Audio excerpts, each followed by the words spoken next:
Bienvenue sur Radio WLC, une filiale de Radio WLC Ministries, un ministère en ligne dédié à apprendre à vivre en étant constamment prêt pour le retour du Sauveur. Depuis 2000 ans, les croyants de chaque génération aspirent à être la dernière génération. Contrairement à la croyance populaire, Christ n'a pas donné aux croyants de signe des temps à surveiller. Au lieu de cela, il a averti à plusieurs reprises que sa venue prendrait par surprise même les fidèles. Yahushua a urgemment averti les croyants d'être prêts parce que le Fils de l'homme viendra à l'heure où vous n'y penserez pas. Radio WLC enseigne les esprits et prépare les cœurs au retour soudain de Christ. Selon le sociologue et économiste politique allemand Max Weber, il existe 3 types d'autorité. L'autorité traditionnelle, l'autorité charismatique et l'autorité légalement rationnelle. Ces 3 types d'autorité représentent différents types de pouvoirs pouvant influencer les autres, voire contrôler leur comportement. La question est donc, quel type d'autorité possédait le Sauveur ?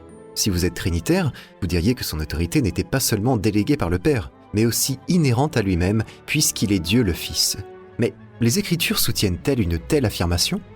Bonjour, je suis Eric Thomas et vous écoutez Radio World's Last Chance, où nous abordons divers sujets liés aux Écritures, à la prophétie, à la piété pratique, aux croyances bibliques et à la nécessité de vivre dans l'attente constante du retour inattendu du Sauveur. Se poser cette question peut sembler rudimentaire.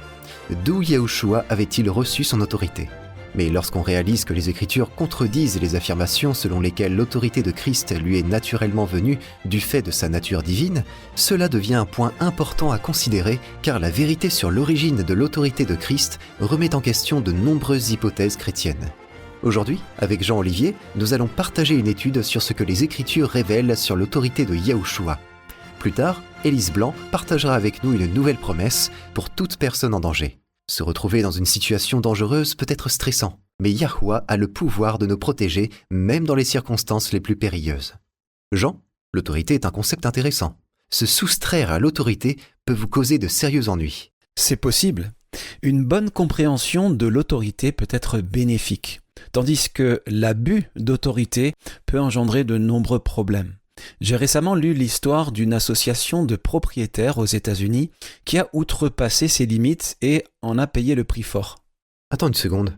Pour les auditeurs des pays qui ne savent pas ce qu'est une association de propriétaires, précisons juste que c'est un moyen de gérer les équipements communs dans les résidences. Les associations de propriétaires, comme on les appelle, sont courantes en Amérique du Nord, dans certaines régions d'Amérique du Sud et aux Philippines. Elles sont moins courantes en Australie et en Europe, même si on en trouve aussi ici.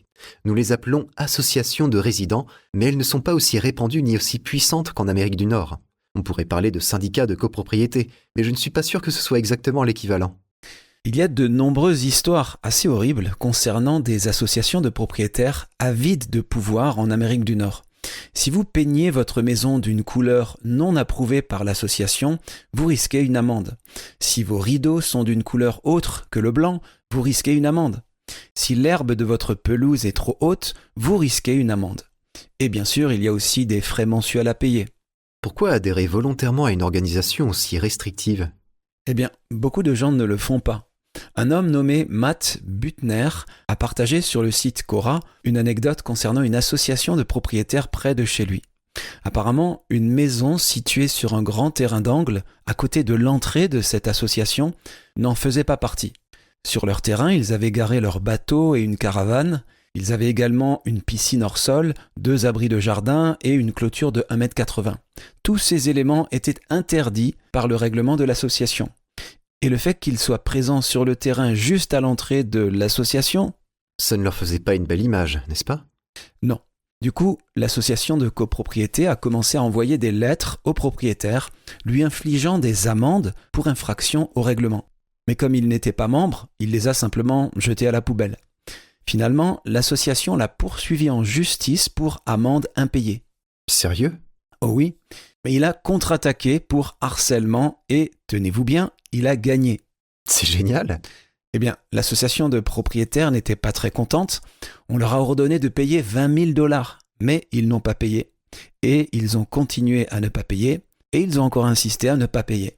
Finalement, 5 ans plus tard, le propriétaire a saisi le tribunal pour saisir et vendre aux enchères leur piscine et leur aire de jeu communautaire pour régler la dette. C'est dingue. Mais légal. Bref, le propriétaire a fini par les acheter aux enchères pour récupérer ce qu'on lui devait. L'association de propriétaires était encore plus mécontente qu'avant. Ils ont de nouveau tenté de le poursuivre en justice, mais ils ont encore perdu. Il est maintenant propriétaire de leur piscine et de leur aire de jeu et les loue à l'association, réalisant un joli petit bénéfice chaque mois. Une justice poétique pour les gens modestes. J'aime ça. Ce que je veux dire, c'est qu'une compréhension juste de l'autorité et de ses limites, le cas échéant, est importante. Si vous cherchez le mot « autorité » dans le dictionnaire, vous constaterez qu'il y a plusieurs significations interconnectées. Il inclut le pouvoir ou le droit de donner des ordres, d'imposer l'obéissance et d'agir. Il inclut également la position de celui qui détient un tel pouvoir et un tel pouvoir délégué à un autre. Un parfait exemple de cela se trouve dans les forces de l'ordre. Les agents ont autorité sur les civils, tout en étant sous le commandement d'autorités encore plus élevées. Et nous le voyons dans une histoire rapportée dans Matthieu 8. Lisons-le, Matthieu 8, versets 5 à 9. Comme Yahushua entrait dans Capernaum, un centenier l'aborda, le priant, et disant « Seigneur, mon serviteur est couché à la maison, atteint de paralysie et souffrant beaucoup. » Yahushua lui dit « J'irai, et je le guérirai. » Le centenier répondit « Seigneur, je ne suis pas digne que tu entres sous mon toit, mais dis seulement un mot, et mon serviteur sera guéri. Car, moi qui suis soumis à des supérieurs, j'ai des soldats sous mes ordres. Et je dis à l'un, va, et il va. À l'autre, viens, et il vient. Et à mon serviteur, fais cela, et il le fait. Après l'avoir entendu, Yahushua fut dans l'étonnement, et il dit à ceux qui le suivaient, je vous le dis en vérité, même en Israël, je n'ai pas trouvé une aussi grande foi. Nous connaissons cette histoire. Généralement, quand nous la lisons, nous nous concentrons sur le fait que le centurion, ou le centenier, avait une foi immensément forte, et Yahushua l'a félicité pour cette foi. Que dit le verset 10 ? Après l'avoir entendu, Yahushua fut dans l'étonnement, et il dit à ceux qui le suivaient, je vous le dis en vérité, même en Israël, je n'ai pas trouvé une aussi grande foi. Cette histoire nous apprend beaucoup de choses sur la foi. Mais il y a autre chose que nous négligeons trop souvent, c'est la raison de la foi du centurion. Nous devons la connaître, car la foi n'est solide que si elle repose sur un fondement solide. Le centurion était un militaire, il comprenait le pouvoir et l'autorité déléguée. C'est pour cette raison qu'il avait une foi totale et absolue en la capacité de Yahushua à guérir d'un simple mot. Relisons le verset 9, c'est essentiel, car c'est la raison de sa foi solide. Car moi aussi, je suis un homme soumis à une autorité. J'ai des soldats sous mes ordres. Je dis à l'un, va, et il va. À un autre, viens, et il vient. Et à mon serviteur, fais ceci, et il le fait. Le centurion est en train de dire, je comprends ce qu'est l'autorité déléguée. L'autorité déléguée est aussi forte que le pouvoir qui la soutient. Tout comme j'ai le soutien de César, tu as le soutien divin. Tu as donc le pouvoir de guérir d'un simple mot. Serait-il exact de dire que la foi du centurion ne reposait pas sur l'homme Yahushua, mais sur Yahweh, le Dieu qui avait accordé à Yahushua le pouvoir d'agir en son nom ? Absolument. Nous avons partagé dans d'autres émissions que Yahushua était l'agent délégué de Yahweh. C'est une désignation légale. Yahushua avait le pouvoir d'agir et de parler au nom de Yahweh, de sorte que tout ce qu'il faisait et disait devait être accepté comme si Yahweh lui-même était présent. Puisque le centurion était dans une hiérarchie de pouvoir et d'autorité déléguée, il comprenait cela. Sa foi reposait sur le Dieu d'Israël pour guérir son serviteur. Il reconnaissait que Yahushua était aussi un homme agissant sous l'autorité de Yahweh. Et Yahushua lui-même l'a dit. Qu'a-t-il dit aux disciples dans Jean 14, verset 28 ? Le Père est plus grand que moi. Un trinitaire dirait « Oh, il parle simplement de sa nature humaine ». Mais ce n'est pas ce qui est dit. C'est une affirmation directe et sans exception. Le Père est plus grand que moi. Il faut cesser de déduire des Écritures ce qui n'y est pas. Paul affirme aussi clairement que Yahushua est subordonné à Yahweh. Lisons 1 Corinthiens 11, verset 3. Paul parle ici de hiérarchie. Il dit que le chef ou l'autorité sur tout homme est Christ. Et qui est le chef de Christ ? Dieu est le chef de Christ, ou, dans une autre version, le chef de Christ, c'est Dieu. Il l'exprime autrement au chapitre 3, verset 23, lisons-le.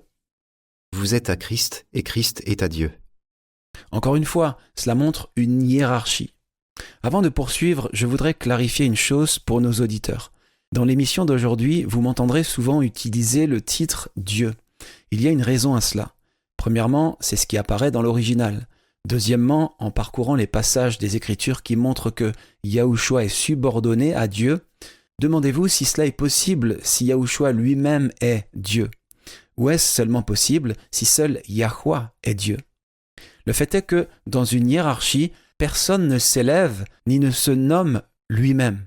C'est une autorité extérieure qui le fait, une autorité supérieure dans la chaîne de commandement, qui doit procéder à la nomination et à l'élévation. Dans Acte 2, verset 33, Pierre déclare que Yahushua a été élevé à la droite de... Yahweh. Non, Dieu.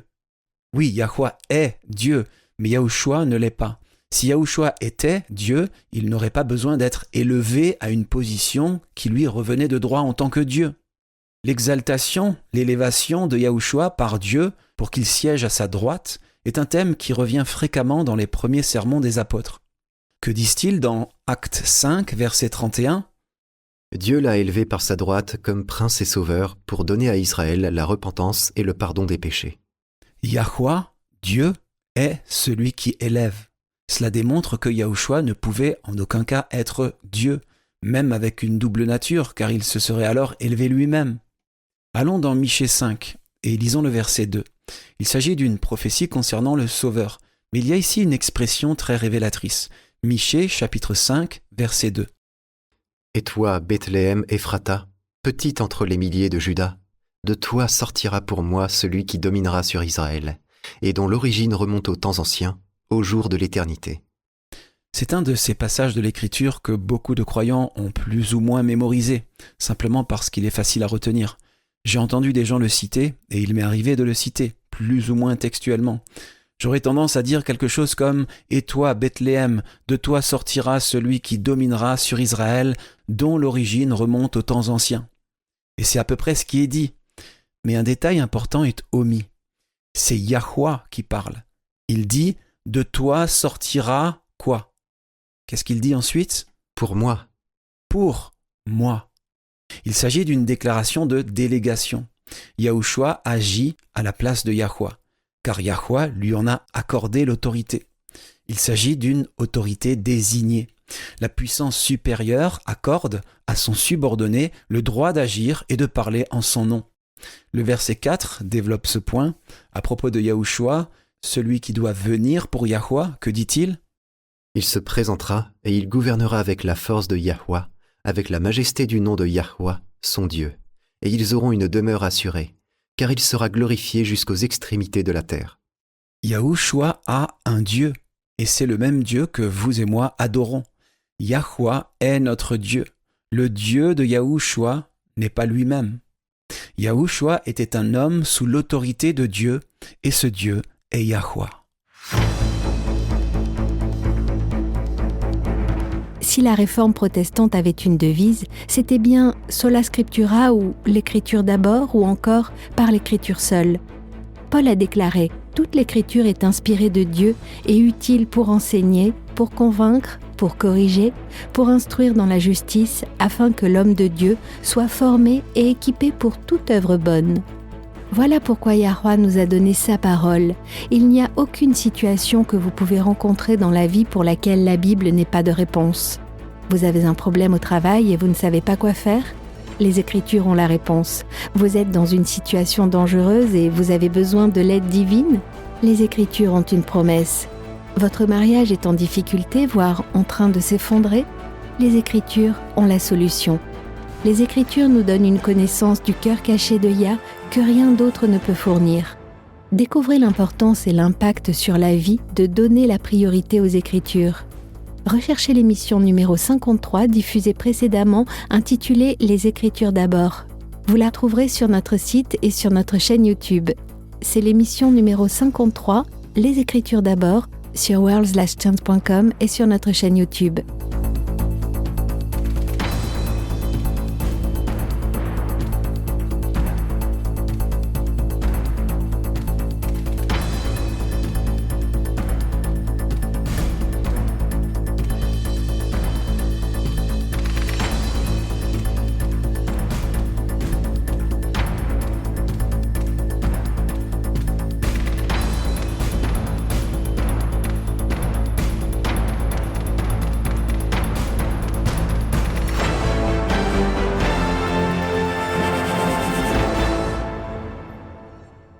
Quand le centurion a dit à Christ qu'il le reconnaissait également comme un homme soumis à l'autorité, le mot « autorité », qui apparaît dans nos Bibles modernes, vient du mot grec « exousia ».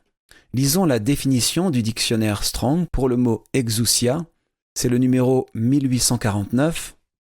Il est dit qu'exousia, je cite, désigne l'autorité, de la signification de permission ou liberté de faire ce que l'on veut. Il est passé à la capacité ou la force dont on est doté, puis au pouvoir d'autorité, le droit d'exercer le pouvoir ou le pouvoir de gouverner, le pouvoir de celui dont la volonté et les ordres doivent être obéis par les autres. Cela inclut le sens de celui qui possède l'autorité, un dirigeant, un magistrat. Ok, c'est bon. Selon BibleHub.com, il signifie autorité, pouvoir conféré, délégation de pouvoir, autorisation, opérant dans une juridiction désignée. Donc, encore une fois, un pouvoir conféré à autrui, l'autorisation d'agir au sein d'une hiérarchie. Ce que le centurion reconnaissait, c'est que tout comme son pouvoir et son autorité lui avaient été conférés par une puissance supérieure, dans son cas César, Yahushua avait également reçu une autorité. Mais l'autorité de Yahushua provenait d'une puissance bien plus élevée, Yahweh. Charles Spurgeon, le célèbre prédicateur anglais, a prononcé un sermon intitulé « Un homme sous autorité » en octobre 1895. J'aimerais que nous lisions une citation où il compare Yahushua et le centurion. Le centurion était un commandant qui tenait sa position et son pouvoir du grand empereur de Rome. Il était un homme sous autorité. Ce centurion voulait dire à Yahushua « Je reconnais en toi aussi un homme sous autorité ». Car notre Christ béni était venu au monde avec la mission de Dieu. Yahushua était ici celui que le Père avait choisi, oint, qualifié et envoyé pour accomplir une mission divine. Cet officier pouvait voir dans la personne de Christ les signes de sa mission divine. D'une manière ou d'une autre, il était arrivé à cette conclusion très sûre et vraie que Yahushua Christ agissait sous l'autorité du grand Dieu qui a fait le ciel et la terre. Et il le regardait donc sous cet aspect, comme dûment autorisé et commissionné pour son œuvre. En tant qu'homme, agissant sous l'autorité d'un pouvoir supérieur au sien, le centurion reconnaissait la même chose en Yahushua. Harry Whittaker a publié un livre en 1984 intitulé « Études sur les évangiles ». Lisons ce qu'il avait à dire. Ce que le centurion a dit, c'est « Car moi aussi, je suis un homme placé sous l'autorité d'autrui ». Le mot « aussi » souligne clairement une similitude de statut entre lui et Yahushua. Qu'était-ce? En réalité, il déclarait « Mes hommes obéissent à chacun de mes ordres, car je suis sous l'autorité de César. Ils obéissent à mes ordres, car derrière moi se trouve le pouvoir suprême de l'empereur. Mais je reconnais que toi, Yahushua, tu es sous la direction de celui qui est plus grand que Tibère. Derrière toi se trouve l'autorité du Dieu Tout-Puissant. » La puissance de Yahushua ne venait pas de lui-même. Et même s'il était Dieu le Fils, trinitaire, doté d'une double nature, la part humaine de sa nature aurait tout de même été autorisée par la part divine de sa nature. Mais ce n'est pas ce que disent les Écritures. Au contraire, il nous est sans cesse répété que la puissance de Yahushua venait de Dieu. Et ce Dieu que nous connaissons est Yahweh. Ce n'est pas Dieu le Père et Dieu le Fils et Dieu le Saint-Esprit, juste Yahweh. À WLC, nous ne croyons pas que Yahushua ait jamais prétendu être égal à Yahweh. Il s'est constamment placé à un rang inférieur à celui du Père. Quand les pharisiens ont demandé sarcastiquement à Christ « Es-tu plus grand que notre père Abraham ?» C'était l'occasion idéale pour Yahushua de leur dire que oui, il était bel et bien Dieu. Mais il ne l'a pas fait. Qu'a-t-il dit? Jean 8, verset 54. Yahushua répondit « Si je me glorifie moi-même, ma gloire n'est rien. C'est mon Père qui me glorifie, lui que vous dites être votre Dieu. » Il se place comme subordonné à Dieu. Que dit-il dans Jean 17, versets 1 à 3 ? Après avoir ainsi parlé, Yahushua leva les yeux au ciel et dit « Père, l'heure est venue. Glorifie ton Fils, afin que ton Fils te glorifie, selon que tu lui as donné pouvoir, ou autorité dans une autre version, sur toute chair, afin qu'il accorde la vie éternelle à tous ceux que tu lui as donnés. Or, la vie éternelle, c'est qu'ils te connaissent, toi, le seul vrai Dieu, et celui que tu as envoyé, Yahushua Christ. » Dieu a accordé l'autorité à Yahushua. Dieu a envoyé Yahushua. Or, si Yahushua est Dieu, qu'est-ce que cela signifie ? Yahushua s'est accordé l'autorité lui-même ? Comment est-ce que ça fonctionne ? Est-ce que Yahushua s'est envoyé lui-même ? L'utilisation du titre ici établit une nette différence entre Yahushua et Dieu. Yahushua n'est pas Dieu, seul Yahweh l'est. Ok, mais pour être juste envers les trinitaires, ils disent que Yahushua a renoncé à sa divinité. Alors, est-ce que ça ne signifierait pas que Dieu a envoyé le Fils pour nous sauver ? Très bien, voyons cela. Dire que Yahushua a renoncé à sa divinité est la réponse habituelle des trinitaires quand une contradiction surgit. Mais qu'est-ce que ça signifie ? Quelle est la signification de ce qu'ils disent ? Est-ce que ça signifie que Yahushua n'est plus Dieu ? Est-ce que cela signifie qu'au lieu d'une divinité trinitaire, nous servons une divinité bi-unique, composée uniquement du Père et de l'Esprit Saint ? Je ne suis pas sarcastique là, je cherche sincèrement à analyser toute la signification de ce que signifie pour Yahushua de renoncer à sa divinité. Quelles en sont les conséquences ? Car s'il était, comme on me l'a appris en grandissant, pleinement Dieu et pleinement humain, alors il n'a jamais vraiment cessé d'être Dieu, même lorsqu'il a mis sa divinité de côté. Cela signifiait que sa propre divinité s'était envoyée elle-même. Sa propre divinité l'a elle-même ressuscité après sa mort. Et sa propre divinité s'est élevée elle-même jusqu'à s'asseoir à côté d'elle-même sur le trône céleste. Ce n'est pas ce que Christ ou les apôtres ont enseigné.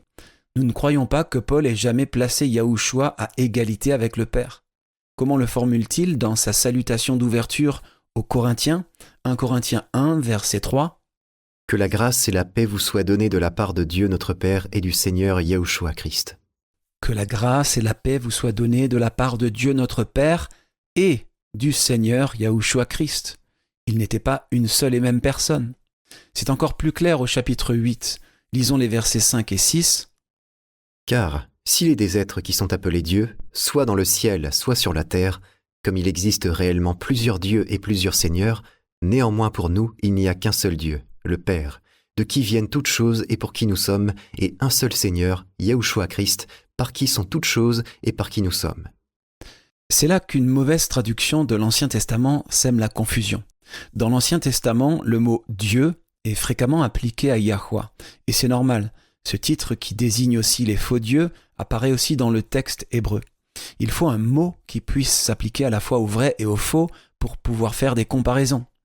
Le problème, c'est que, bien que l'hébreu original désigne le vrai Dieu comme étant Yahweh, les traducteurs ont occulté cette idée et ont substitué le titre générique de « Seigneur ». Les trinitaires, quand ils arrivent à ce passage, se souviennent de toutes les références au seul vrai Dieu par le titre de « Seigneur » dans l'Ancien Testament et se disent « Oh bien sûr, Yahushua est Dieu aussi, il est appelé Seigneur ici, il est Dieu le Fils ». Mais ce n'est pas ce que dit Paul. Il affirme qu'il n'y a qu'un seul Dieu, c'est Yahweh. Et aussi, il n'y a qu'un seul Seigneur, c'est Yahushua. Ils ne sont pas une seule et même personne. Nous ne croyons pas, à WLC, qu'ils soient unis en une quelconque divinité. Paul est cohérent. Il sépare toujours, et non unit, Yahweh et Yahushua. Que dit-il à Timothée dans 1 Timothée 1, verset 2 ? « À Timothée, mon enfant légitime en la foi, que la grâce, la miséricorde et la paix te soient données de la part de Dieu le Père et de Yahushua Christ notre Seigneur. » Et chapitre 2, verset 5 ? « Car il y a un seul Dieu, et aussi un seul médiateur entre Dieu et les hommes, Yahushua Christ, homme. » Il y a un seul Dieu, et il y a un seul médiateur entre Dieu et les hommes, Yahushua Christ, homme, ou l'homme Christ Yahushua dans une autre version. Difficile de faire plus clair.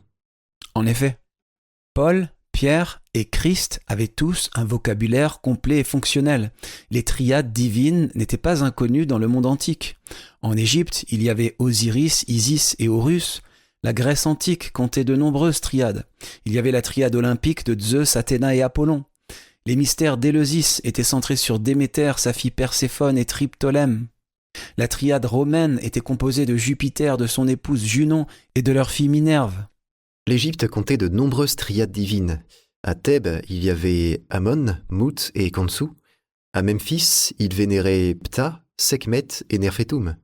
Il y en a tellement. Ce que je veux dire, c'est que si le Dieu d'Israël était composé d'une triade, il aurait été assez facile pour les apôtres et Christ de l'enseigner. C'était un concept connu. Mais ils ne l'ont jamais fait, car le Dieu d'Israël, le seul vrai Dieu, est tout simplement Yahuwah, personne d'autre. La position de Yahushua est subordonnée à Yahuwah. Non pas, nous le croyons, parce qu'il a mis quoi que ce soit de côté, mais parce qu'il est un être humain. À WLC, nous croyons que c'est tout ce qu'il est et tout ce qu'il a toujours été. Par conséquent, tout pouvoir ou autorité qu'il a exercé ou exerce est un pouvoir et une autorité qui lui ont été accordés, qui lui ont été donnés par Dieu. Que dit-il dans Matthieu 11, verset 27 ? « Toutes choses m'ont été données par mon Père, et personne ne connaît le Fils, si ce n'est le Père. Personne non plus ne connaît le Père, si ce n'est le Fils et celui à qui le Fils veut le révéler. » C'est une affirmation qui inclut tout. Toutes choses ont été remises ou confiées à Christ. Elles ne lui appartiennent pas de droit en tant que Dieu. C'est Dieu qui les a remises à Yahushua.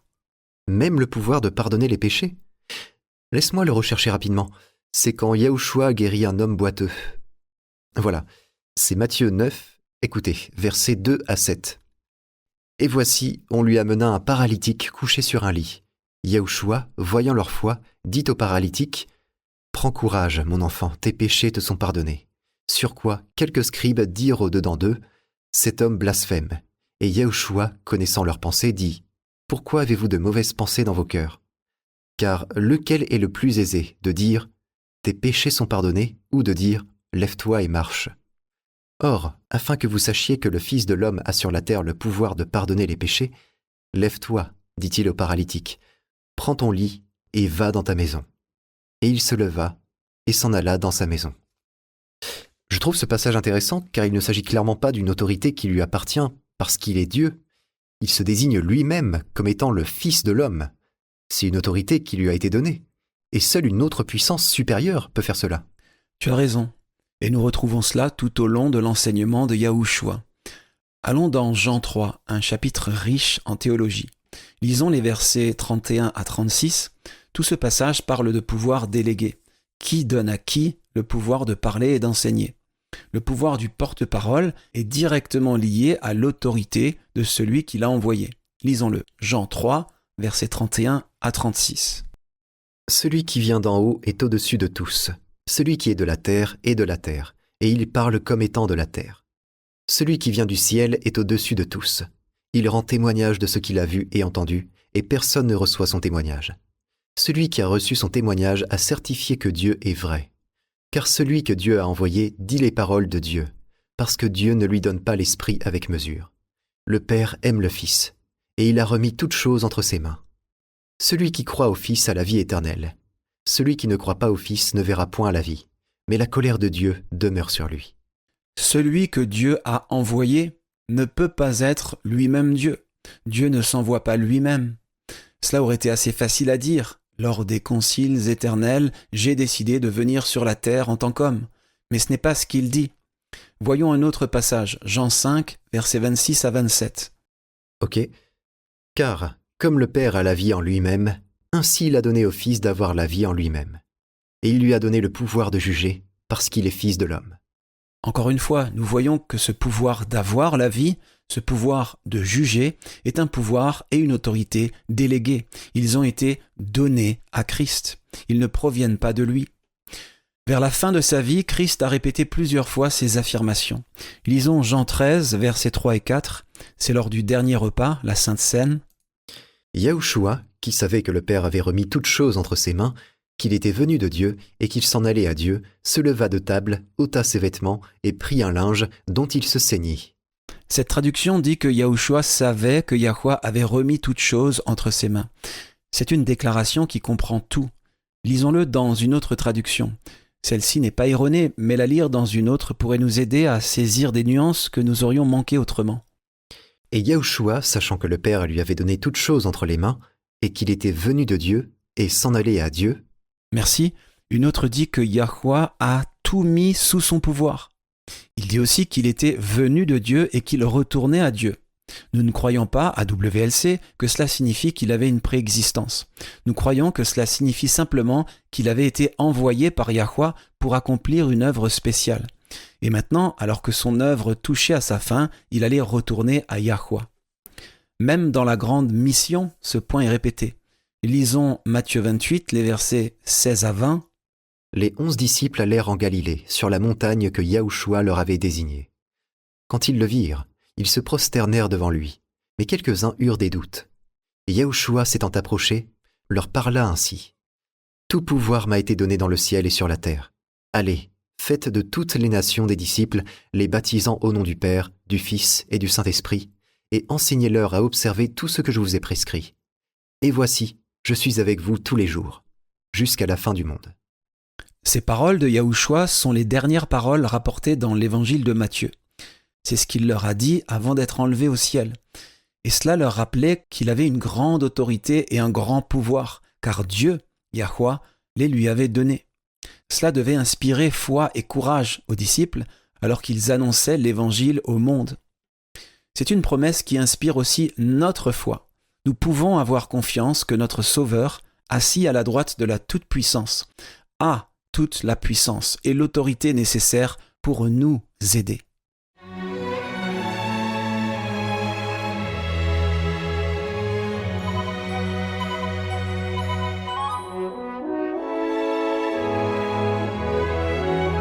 Vous écoutez la radio World's Last Chance. Radio World's Last Chance enseigne les esprits et prépare les cœurs au retour soudain de Christ. La récompense qui attend tous ceux qui restent fidèles à Yahweh, quel qu'en soit le prix, dépasse l'entendement. 1 Corinthiens 2 déclare « Mais comme il est écrit, ce que l'œil n'a pas vu, ce que l'oreille n'a pas entendu, ce qui n'est pas monté au cœur de l'homme, Yah l'a préparé pour ceux qui l'aiment. »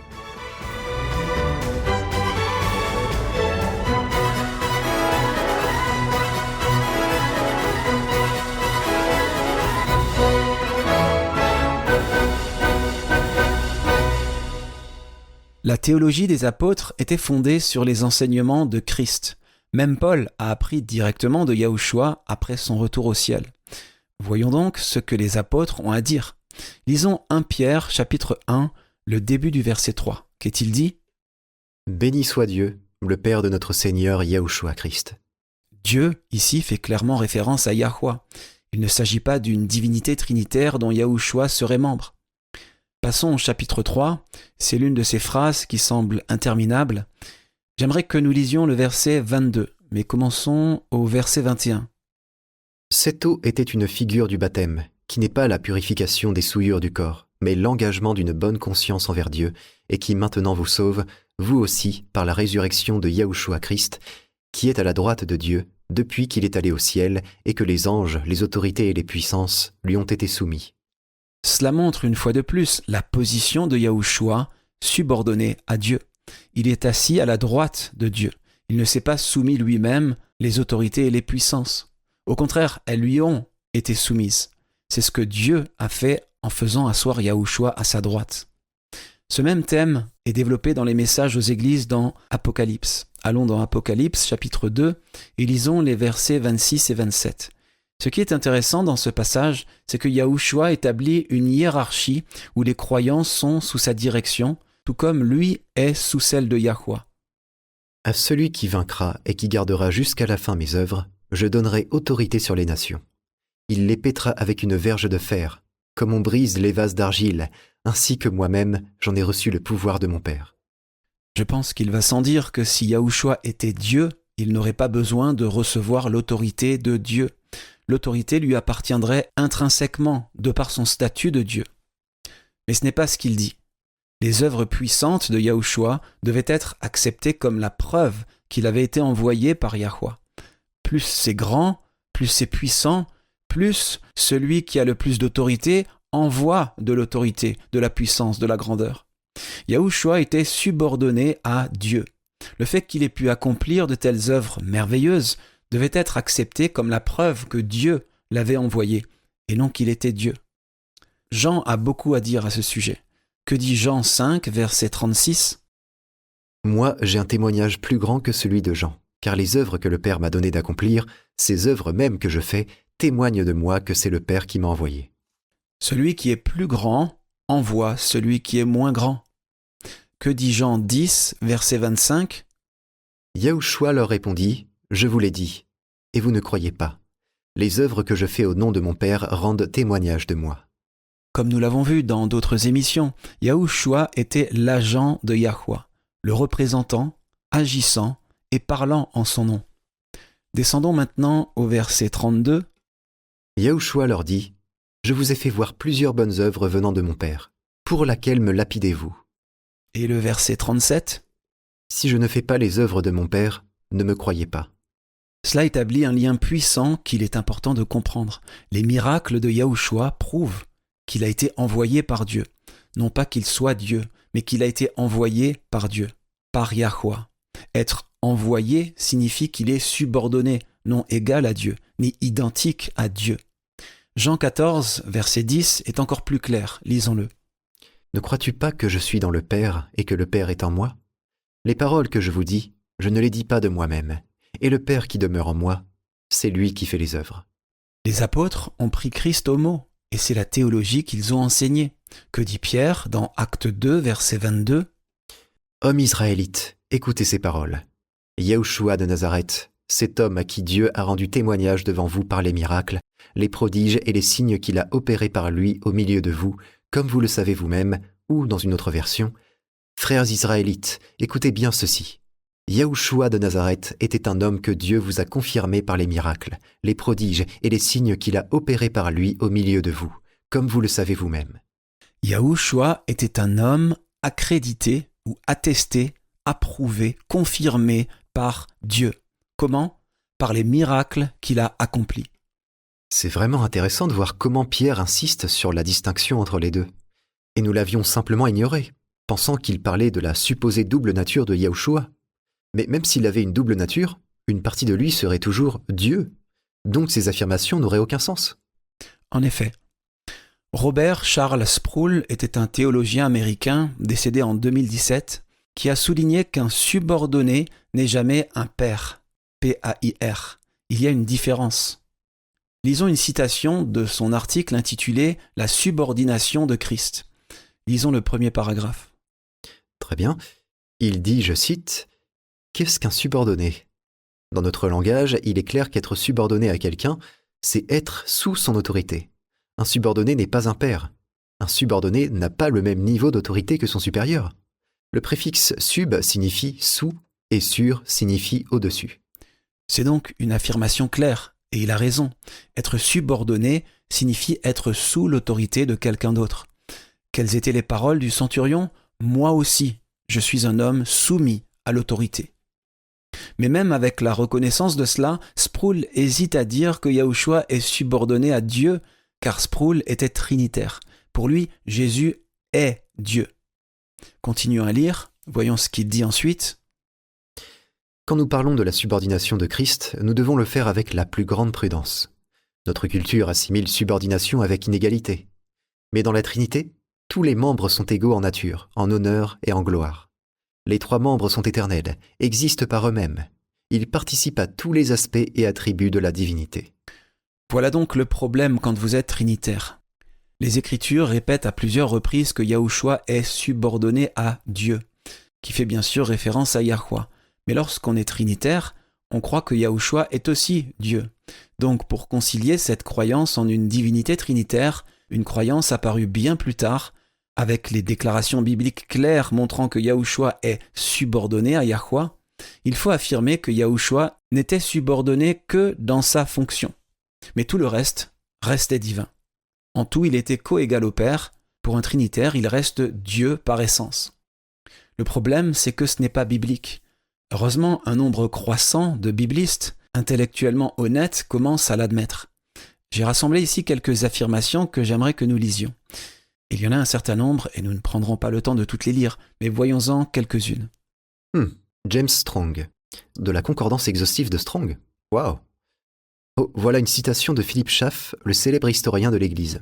Il dit, je cite, « Nombre des premiers chrétiens, à leur tour, ont trouvé un attrait particulier aux doctrines de Platon et les ont utilisées comme armes pour la défense et l'extension du christianisme, ou ont façonné les vérités du christianisme selon un modèle platonicien. Les doctrines du Logos et de la Trinité ont été façonnées selon les pères grecs qui étaient fortement influencés, directement ou indirectement, par la philosophie platonicienne, en particulier dans sa forme judéo-alexandrine. On ne peut nier que des erreurs et des corruptions se soient glissées dans l'Église à partir de cette source. Écoutez, celle-ci est de Graham Greene, qui est un érudit et auteur catholique. Il écrit « Nos adversaires prétendent parfois qu'aucune croyance ne devrait être tenue comme dogmatique si elle n'est pas explicitement énoncée dans les Écritures. Mais les églises protestantes ont elles-mêmes accepté des dogmes comme la Trinité pour lesquels il n'existe pas d'autorité aussi précise dans les évangiles. » Waouh, c'est révélateur. Insister, comme Sproul a tenté de le faire, sur la nature duale de Yahushua, subordonnée dans sa fonction mais égale dans son essence, ne se trouve pas dans les Écritures. Bien au contraire. Dans Matthieu 12, verset 18, Yahushua cite une prophétie d'Ésaïe dans laquelle le Messie est présenté comme le serviteur de Yahweh. Lisons-le, Matthieu 12, verset 18. « Voici mon serviteur que j'ai choisi, mon bien-aimé en qui mon âme a pris plaisir. Je mettrai mon esprit sur lui, et il annoncera la justice aux nations. » C'était la conviction que Yahushua avait au sujet de lui-même. Il est serviteur de Dieu. Pierre l'a répété. Lisons Acte 3, verset 13. « Le Dieu d'Abraham, d'Isaac et de Jacob, le Dieu de nos pères, a glorifié son serviteur Yahushua, que vous avez livré et renié devant Pilate, qui était d'avis qu'on le relâcha. » Une ligne de démarcation claire est tracée entre le Dieu de nos pères et son serviteur Yahushua. Que dit le verset 26 du même chapitre ? « C'est à vous premièrement que Dieu, ayant suscité son serviteur, l'a envoyé pour vous bénir en détournant chacun de vous de ses iniquités. » Ou, dans une autre version, « Lorsque Dieu a suscité son serviteur, il l'a envoyé premièrement vers vous pour vous bénir en détournant chacun de vous de ses mauvaises voies. » Il y a un passage très important que j'aimerais que nous voyions dans 1 Corinthiens 15. Lisons les versets 21 à 28. Cela fait ressortir une grande différence entre Yahushua et Yahweh, à laquelle nous ne prêtons pas suffisamment attention. Allons-y. « Car, puisque la mort est venue par un homme, c'est aussi par un homme qu'est venue la résurrection des morts. Et comme tous meurent en Adam, de même aussi tous revivront en Christ, mais chacun en son rang. Christ comme prémisse, puis ceux qui appartiennent à Christ lors de son avènement. Ensuite viendra la fin, quand il remettra le royaume à celui qui est Dieu et Père, après avoir détruit toute domination, toute autorité et toute puissance. Car il faut qu'il règne jusqu'à ce qu'il ait mis tous les ennemis sous ses pieds. Le dernier ennemi qui sera détruit, c'est la mort. Dieu, en effet, a tout mis sous ses pieds. Et lorsqu'il dit que tout lui a été soumis, il est évident que celui qui lui a soumis toutes choses est excepté. Et lorsque toutes choses lui auront été soumises, alors le Fils lui-même sera soumis à celui qui lui a soumis toutes choses, afin que Dieu soit tout en tous. C'est extrêmement significatif. Premièrement, nous avons une affirmation claire. Puisque la mort est venue par un homme, un être humain, la résurrection des morts doit aussi venir par un homme, un être humain. Nous ne croyons pas, à WLC, que ce soit un mélange impossible à définir de divinité et d'humanité, mais simplement un homme. Tu sais, je viens de penser qu'à l'époque, les gens n'avaient aucune difficulté à décrire un être mi-homme, mi-dieu. Ils avaient même un mot pour ça, demi-dieu. Les auteurs du Nouveau Testament n'auraient eu aucun mal à enseigner un Messie à double nature s'ils avaient réellement cru en cela. Ils possédaient même le vocabulaire nécessaire car cette croyance était très répandue parmi les païens. C'est un excellent point. Donc, s'ils n'ont pas enseigné cela, ce n'était pas par incapacité à communiquer le concept, mais parce qu'ils savaient que cette croyance était erronée. Remarquons qu'une autre grande révélation concernant ce passage, c'est qu'à la fin des temps, Yahushua remettra le royaume à Dieu. Pourquoi ? Parce qu'il est humain. Et Dieu, Yahweh, est celui qui a placé l'homme Yahushua au-dessus de tout. Donc bien sûr, Yahweh n'est pas subordonné à Yahushua. Et c'est ce qu'il dit au verset 27. Relisons-le. Dieu, en effet, a tout mis sous ses pieds. Mais lorsqu'il dit que tout lui a été soumis, il est évident que celui qui lui a soumis toute chose est excepté. Ceci est une preuve supplémentaire que Dieu, par définition, n'inclut pas Christ, car c'est Dieu qui a tout soumis à Christ. Et le verset 28, encore une fois, « Et lorsque toutes choses lui auront été soumises, alors le Fils lui-même sera soumis à celui qui lui a soumis toutes choses, afin que Dieu soit tout en tous. » Une confirmation supplémentaire que Yahushua est subordonné à Dieu. Cela montre clairement que Yahushua n'a jamais été et ne peut jamais être Dieu. Seul Yahweh est Dieu. Dieu ne se soumet pas à lui-même, mais Yahushua, puisqu'il est un être humain, lui est subordonné. Le fait que tout lui ait été soumis pendant son règne ne fait que renforcer sa soumission à Yahweh, car Yahweh a dû tout soumettre à Christ. Yahushua ne pouvait pas le faire lui-même. Cela a été fait pour lui, par Dieu, prouvant qu'il n'est pas lui-même Dieu. Ce passage le montre clairement, n'est-ce pas? On avait tellement manqué de choses. Ok, à suivre, Élise Blanc pour votre promesse quotidienne.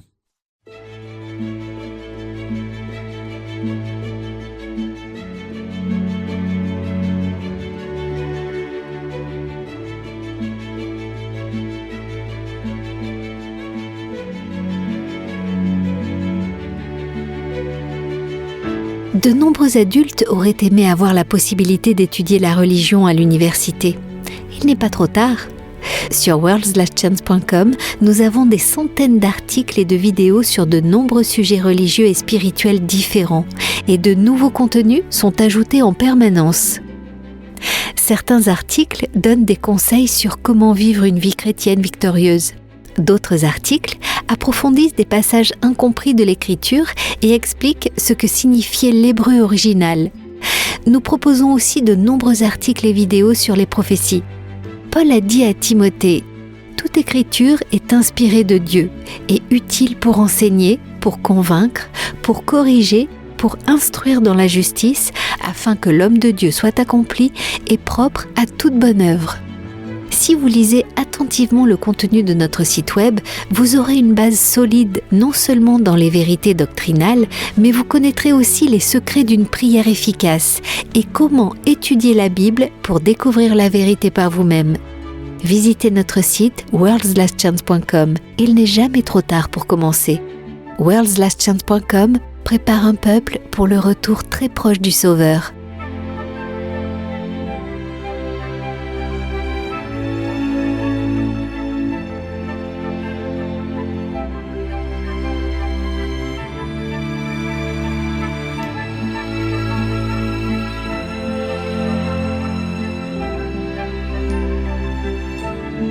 Entendre comment Yahweh a béni les autres est toujours un merveilleux encouragement. Avez-vous une expérience ou un témoignage qui pourrait encourager et bénir les autres? Nous serions ravis de l'entendre. Visitez notre site worldslastchance.com. Votre foi sera renforcée en lisant l'expérience d'autres personnes qui ont choisi de suivre la vérité, et votre propre témoignage peut renforcer la foi des autres. worldslastchance.com. Nous nous réjouissons avec vous des meilleures délivrances de Yahweh dans votre vie.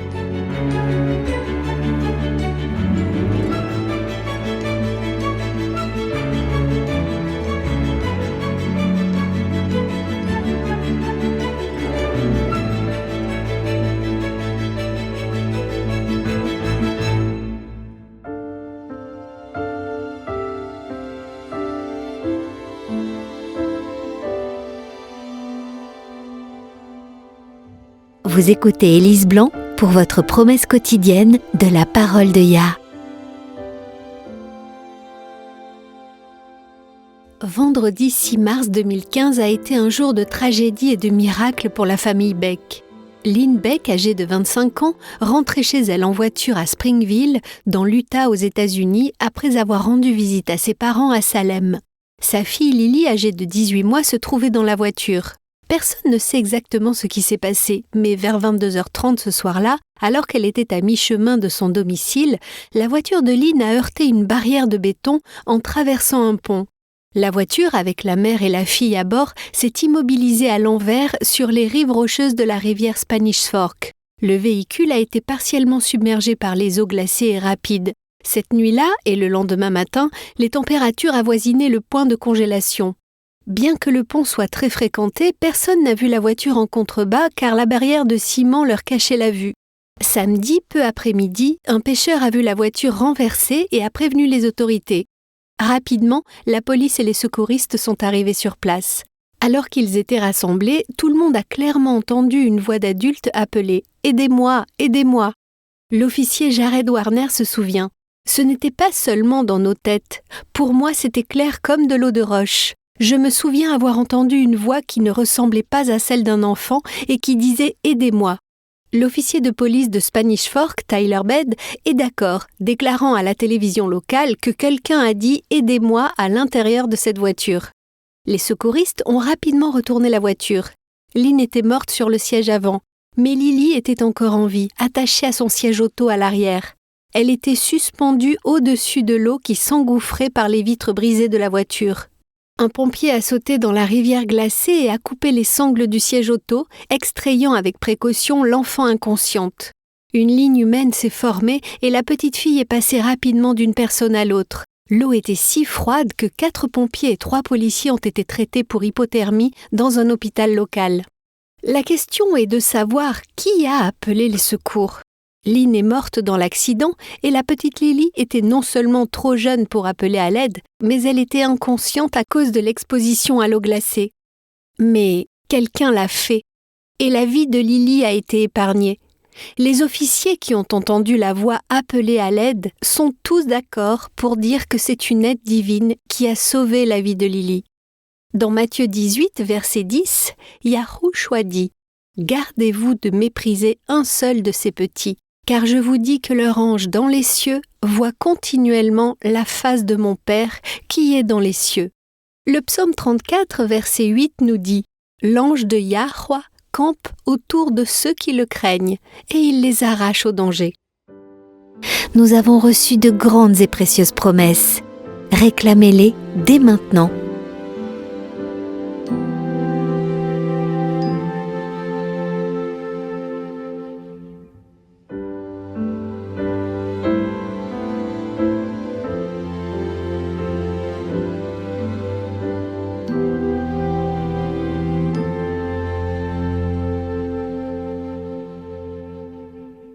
As-tu entendu parler de l'union hypostatique ? Oui. Mais ne me demande pas ce que ça signifie, je ne m'en souviens plus. C'est un terme technique, théologique, qui désigne une hérésie apparue plusieurs siècles après Christ. C'est une doctrine qui a été développée pour résoudre une contradiction évidente apparue quand la théologie chrétienne a été déformée par la philosophie païenne. Ça semble être un sujet qui mériterait son propre programme. Bien sûr, on peut le faire. Pour l'instant, il suffit de dire que l'union hypostatique fait référence à l'idée que Yahushua avait une double nature. Vous voyez, les Écritures sont très claires sur le fait que Yahushua était soumis à Yahweh. Tout pouvoir de faire des miracles, toute autorité qu'il possédait, lui était conférée par le Père. Et c'est parfaitement logique s'il est humain. Mais la théologie chrétienne a été corrompue par l'influence des premiers pères de l'Église, formés à la philosophie païenne. Avec le concile de Nicée, Yahushua n'était plus seulement le Fils humain de Dieu, il était désormais le divin Dieu le Fils. Soudain, il était les deux, dans un mélange païen, illogique et inexplicable. Ah, c'est de là que vient l'affirmation selon laquelle Yahushua était pleinement Dieu et pleinement homme, les deux à la fois. Exactement. L'idée est que Yahushua était soumis à Dieu le Père uniquement par sa nature humaine. On prétend que sa nature divine était égale à celle de Yahweh. Le problème, c'est que nulle part dans les Écritures on enseigne cela. Au contraire, comme nous l'avons vu dans l'émission d'aujourd'hui, nous croyons à WLC que Yahushua était un être humain à part entière, qu'il n'avait pas de nature divine, qu'il était un homme sous l'autorité de Dieu. Voyons rapidement Éphésiens chapitre 1. Ici, Paul dit aux croyants d'Éphèse ce qu'il demande à Yahweh pour eux. Lisons les versets 16 à 23.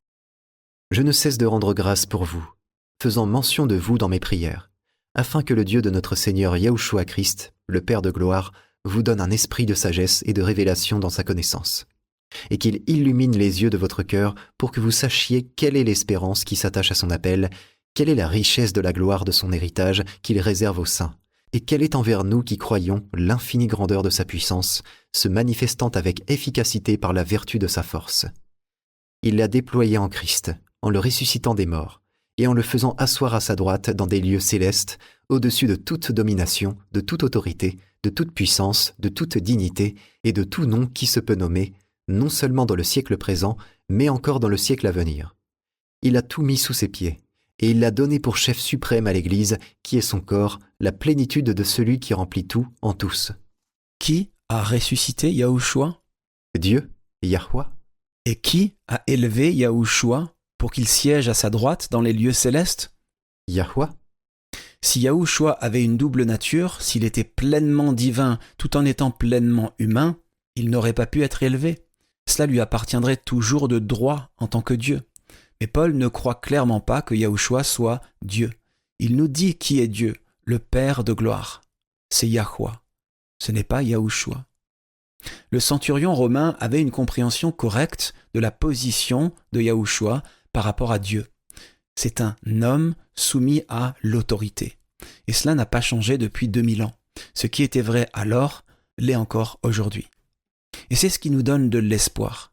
Il y a un être humain assis à la droite de Dieu. Et le Père veut que nous sachions que nous sommes acceptés dans le bien-aimé. Yah soit loué. Quel don, quel cadeau. Merci amis auditeurs de vous être joints à nous pour l'émission d'aujourd'hui intitulée « L'homme sous l'autorité ». Si vous souhaitez la partager avec un ami, vous pouvez la retrouver sur notre site web worldslastchance.com. Il s'agit de l'émission numéro 290 intitulée « L'homme sous l'autorité ». Nous espérons que vous pourrez nous rejoindre demain, et d'ici là, souvenez-vous, Yahweh vous aime, et vous pouvez compter sur lui faire confiance, en toute sécurité, car il en est digne.